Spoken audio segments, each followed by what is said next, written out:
Hello and welcome to the Canada News with your host Gurdwara. Now let's have a look on the headlines. Mississauga Melton MP Deepika Anand discusses the death of 66-year-old Ontario Legislative Assembly. Prime Minister Justin Trudeau has announced that the government has secured 9.1 million doses of Pfizer and BioNTech. Conservative MP Pyro Poliver discusses the latest employment figures in Canada while targeting the Canadian government. Now news in detail. Mississauga Melton MP Deepika Anand discusses the death of 66-year-old Stephen Madigan in Woodstock in Ontario in the Legislative Assembly. He said such incidents should be strictly banned. Stephen was killed during gas and dash theft, he said, referring to the Bill 231, which, if passed, would ensure the safety of passerby and workers. Thank you, Mr. Speaker. Mr. Speaker, last week, my heart ached at reading the newspaper headline. 66-year-old senselessly killed during gas and dash theft in Drumbo near Woodstock. Mr. Speaker, Stephen Madison was a loving father, grandfather, and an outstanding citizen. Should this incident have happened in BC or Alberta, Mr. Speaker, this manslaughter could have been avoided. These provinces have gone ahead and made the prepayment of gas mandatory and have since then seen practically zero cases of gas and dash thefts. My Bill 231, passed with unanimous consent in the House, is advocating to make prepayment of gas mandatory so we can avoid similar tragedies going forward. We have received support letters from the Police Services, PAO, Police Services Boards, Rabba Fine Foods, Ontario Convenience Stores Association, Husky, Hasty Market, 7-Eleven, and many more.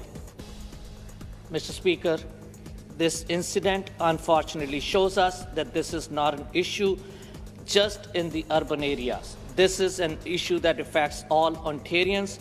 So I want to say thank you to all of my colleagues for your support. Let me repeat, the death of Stephen Madigan was completely avoidable. The time for action is now. So I implore all my colleagues on both sides of the aisle to keep working together to ensure to bring safety and security for fellow Ontarians. Let's make prepayment a reality and say goodbye to such headlines forever. Thank you, Mr. Speaker. Prime Minister Justin Trudeau has announced that the government has secured 9.1 million doses of Pfizer, BioNTech and will receive them in August. At the same time, Trudeau said that we will receive 3 million doses more in September. This means that Canada will continue to receive 2 million doses each week from suppliers until the end of the summer. I can now confirm that Canada will receive over 2 million doses of the Pfizer vaccine every week until the end of August. Following our shipments this month, that means more than 9 million doses arriving in July and another 9.1 million in August. Given the demand for these vaccines, we've also negotiated an option for 3 million more Pfizer doses to be delivered in September. We'll keep getting shipments secured until everyone can get their shots. But at the pace we're going, that target is well within reach. 65% of eligible Canadians have now received at least one dose of a COVID-19 vaccine. That makes Canada the G20 country with the highest percentage of the population with a first shot. That is really encouraging. Because the more people are vaccinated, the safer we all are, and the closer we all get to being through this crisis. In other words, you have reason to be hopeful about this summer and this fall. So let's start looking forward to more of what we love, from camping to dinner with friends. Le Canada va recevoir plus de 2 millions de doses du vaccin de Pfizer chaque semaine jusqu'à la fin du mois d'août. Les vaccins vont nous mener vers des jours meilleurs. Hier, j'ai eu l'occasion de discuter avec des bénévoles de la campagne Plus vite, tous ensemble, un groupe qui rassemble des intervenants du secteur commercial et industriel, ainsi que des gens du monde syndical et de tous les milieux pour encourager la vaccination partout au pays.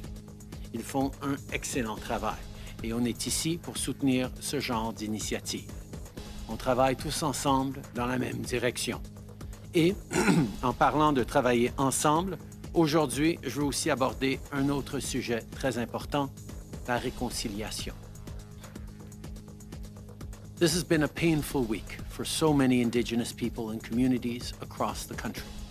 On Wednesday, Minister Bennett announced funding that is ready to be deployed immediately to support survivors, families, and communities harmed by the terrible wrongs of the residential school system. $27 million is now available to Indigenous communities to find and honor children who died at these institutions. This is something that communities have asked for, and we've long been here to support that. Of course, we also know that residential schools were only one piece of a larger colonial system, and the work to right these wrongs, both past and present, is far from over. Hier, le plan d'action national a été présenté en réponse au rapport final de l'enquête sur les femmes et les filles autochtones disparues et assassinées. Canada will continue to receive 2 million doses of corona vaccine a week from suppliers until the end of summer. Procurement Minister Anita Anand said the lack of details of the weekly consignment has raised concern over the disruption in the total number of vaccines, and only then she put pressure on Moderna to establish its delivery in the coming months. This week, Canada will receive 5 lakh doses from the supplier in 2 pads. In addition, 1.5 million doses will be received during the week of June 14. We now have the complete schedule from Pfizer for all of our committed doses, including the additional 3 million options announced that we would be purchasing today. That is a total of 51 million doses that will have been delivered from Pfizer before the end of September. I would like to sincerely thank Pfizer for the partnership. We have a complete delivery schedule from Pfizer. Pfizer's deliveries arrive on time and are stable. Thank you so much. Right now, we have had 29 million doses delivered to Canada, 25 million of which have been administered by the provinces and territories. And more than 2/3 of eligible Canadians have had at least one dose. I continue to work with Moderna as well as the US government to stabilize its delivery schedule to Canada. Once that schedule is confirmed, I will, of course, share the details. In the meantime, we know that Moderna will be delivering millions more doses this month and in the weeks ahead. At least 1.5 million doses will be coming during the week of June 14th, for example. And let us not forget that Pfizer is going to continue to deliver more than 2 million doses per week until at least the end of August. Au début de la semaine prochaine, le Canada aura reçu plus de 30 millions de doses de vaccins. Des millions de Canadiens et Canadiennes ont déjà reçu leur première dose et j'encourage fortement toute personne admissible qui n'a pas encore reçu sa première dose à se faire vacciner. In fact, all of my family members, including my 4 children, have now had their first shot. One final note. The other day, I had the privilege to meet with representatives from This Is Our Shot, a group of dedicated volunteers working hard every day to encourage as many people as possible to get vaccinated. I want to thank them and congratulate them on the amazing work that they are doing. In closing, Canada is now first in the G20 and the G7 for the percentage of our population with at least one dose. The vaccines are here with millions more on the way. That is my sole focus. That is our government's focus to bring vaccines to Canada for Canadians. Thank you. Merci, Meghan. Conservative MP Pierre Poilievre discusses the latest employment figures in Canada while targeting the Canadian government. He said that 68,000 jobs have been lost in May 2021. Earlier, 207,000 people lost their jobs in the month of April. Last month, 500,000 Americans got new jobs as the U.S. unemployment rate fell to just 5.8%. Here in Canada, we lost 68,000 jobs as our unemployment rate rose above 8%. Even if you compare our unemployment to the Americans using apples-to-apples methodology, our unemployment is 1.5 times higher, 1.5 percentage points higher than theirs. In fact, we have the second highest unemployment rate in the G7. Only socialist Italy, a country whose policies Trudeau is trying to emulate, has higher unemployment than Canada. But the UK, the US, Germany, Japan, and France all have lower unemployment than Canada. All of them have been working to reverse big government policies, slowly reducing the size of their deficits, opening up their economies to more competition, and leaving more money in the hands of those who earned it. Those policies are allowing people to get back to work.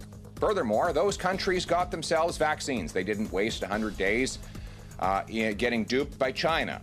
And therefore, their people are vaccinated and safely working, celebrating, and enjoying life, while Trudeau and his failures to get vaccines to Canadians has caused yet another closure of our economy. Now remember, Trudeau said that these monstrous deficits he ran would stimulate the economy. He ran the biggest deficit in the G20 by far as the share of GDP. And he claimed that this would stimulate growth and jobs. Well, exactly the opposite has happened. There are 500,000 more unemployed people today than when the pandemic began. And we keep losing jobs. And our unemployment is lower than our competitors. Only the Conservatives have a plan to secure jobs. It removes red tape, unleashes free enterprise, knocks down barriers to construction. It allows for the building of pipelines so we get world prices for our resources, allows mines, factories, and plants to open up and fill their facilities with paycheck generating jobs for everyday Canadians. That is what Canada needs now as we come out of COVID. We need to be the fastest growing economy with the lowest unemployment, giving the maximum opportunity to our people. We need to change our economy from a credit card economy to a paycheck economy. It is not enough to simply send people a $2,000 check. Nobody can live off $2,000 a month of CERB, and the government certainly can't pay it forever by putting it on the national credit card. The only solution is real, productive, unsubsidized private sector jobs that offer people the chance to earn a paycheck. And Trudeau has denied people that opportunity. That is why we have the second worst unemployment. It is why Americans are going back to work while Canadians are taking their pink slips home. Think for a moment of those 68,000 families who lost their jobs last month. Think of the conversations they had with their children. Think of them up at 2 a.m, agonizing over how they're going to make their mortgage payment. The RCMP has launched an investigation into the discovery of the skeletons of 215 Indigenous children in a coming grave found at an old residential school in Kamloops, BC. In a statement, Staff Sergeant Bill Wilkes, the detachment commander of the Kamloops Rural RCMP, confirmed that officers had opened a file on the matter, but officials from Kamloops and Secwepemc First Nations will lead the investigation. It has been inspected by the Kamloops Rural RCMP, who is attending meetings and will work with the Kamloops and Secwepemc leaders to decide what the next step will be. Any further action will be taken on the advice of Kamloops and Secwepemc First Nation. Former Truth and Reconciliation Commission Chair Murray Sinclair criticizes police manipulation walls and said police said officers would cooperate, be respectful of others, and treat Indigenous communities with the utmost sensitivity. The Prime Minister of Canada, Justin Trudeau, has said he is disappointed that the Roman Catholic Church has not formally apologized after finding the skeletons of 215 children at a boarding school. He said churches have not improved their role in the previous system of caste boarding schools they run in Canada. The institution, whose children's skeletons were found in the complex, was once the largest residential institution in the country. After years of silence, Trudeau called on the church to move forward and take responsibility. Trudeau also said, "I am very disappointed with the attitude of the Catholic Church over the years, and now when I visited the Vatican many years ago, I asked Pope Francis to go straight to the incident and apologize, admit the mistake, and make the record public again. But we will still probably have churches in Canada." Mark Sheffley, a member of the Winnipeg Jets team, had a heated argument with an opponent during a match yesterday and was suspended on the charges. Surprisingly, Sheffield's family also hated the incident. He later told a news conference that he regretted the decision and called it unacceptable. You know, first and foremost is his health and how he's doing, and you know, I pray for a quick and speedy recovery for him. My intention on that play is to try to negate a goal. You know, there's no intent, there's no malice there. I don't go in with the frame of mind of injuring a hockey player. You know, my record precedes itself. The hate that my family has gotten, you know, the bullying that they've gotten is completely unacceptable. You know, online phone calls, you know, it's pretty gross to see.